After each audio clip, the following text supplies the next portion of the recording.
नमस्कार।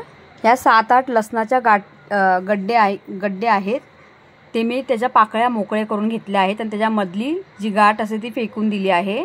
आता हा लसूण बिन सोलता घेतला आहे। त्याच्या 70 पट्टीने आपण अद्रक घेणार आहोत। अद्रक पण स्वच्छ धुवून घ्यायचे आहे आणि लसूण पण पाण्यामध्ये चांगला धुवून घ्यायचा आणि दोन्ही मिक्सरला लावून घ्यायचे आहे। आणि मिक्सरला लावताना थोडंसं आपण त्याच्यामध्ये पाणी टाकून आपण म्हणजे 2-3 चमचे छोटे हे आपण टाकून आपण मिक्सरला वाटून घ्यायचं आहे। हे बघा त्याची चांगली म्हणजे आपण बिन सोलता लसूण आपण चांगली अद्रक लसूणची पेस्ट करू शकतो। हे बघा किती छान मस्त अद्रक लसूणची पेस्ट झाली आहे। म्हणजे बिन लसूण सोलता आपण मस्त अद्रक लसूणची पेस्ट तयार करू शकतो। म्हणजे सकाळच्या घाई गडबडीत आपल्याला वेळ नसतो त्यावेळेला हे आपण त्याच्या अगोदर आपण अद्रक लसूण पेस्ट असेल तर आपल्याला थोडं काम थोडं आपलं सोपं होऊन जातं। तर तुम्ही हे बनवून बघा। कारण बिन सोलता अद्रक लसूण पेस्ट कारण लसूण सोलण्याचा खूप जण कंटाळा येतो, त्यापेक्षा असं केल्याने आपल्याला अद्रक लसूण पेस्ट तयार होते। आणि ह्याच्यामध्ये मी एक झाकण भरून मी व्हिनेगर टाकला आहे अद्रक लसूणच्या पेस्टमध्ये। आता ह्या कोथिंबीरच्या काड्या ह्या जेव्हा मी कोथिंबीर आणते तेव्हा कोथिंबीर साफ करून त्याची पानं काढून त्याची देठं मी वेगळी ठेवते। तर ती देठं मी ठेवली आहेत।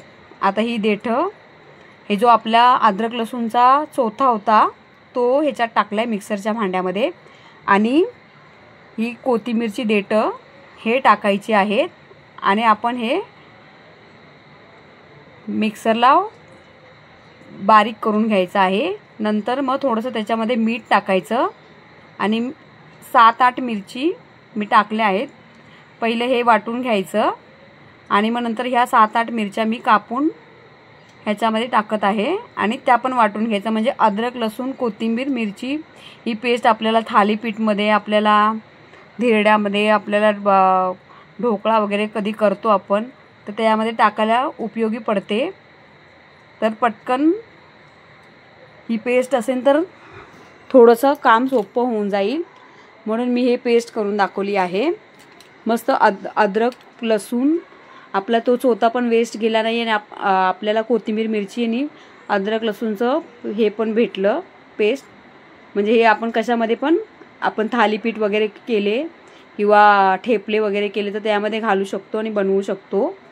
तर हे बघा अशा 2 मी उपयुक्त ह्या पेस्ट सांगितल्या आहेत।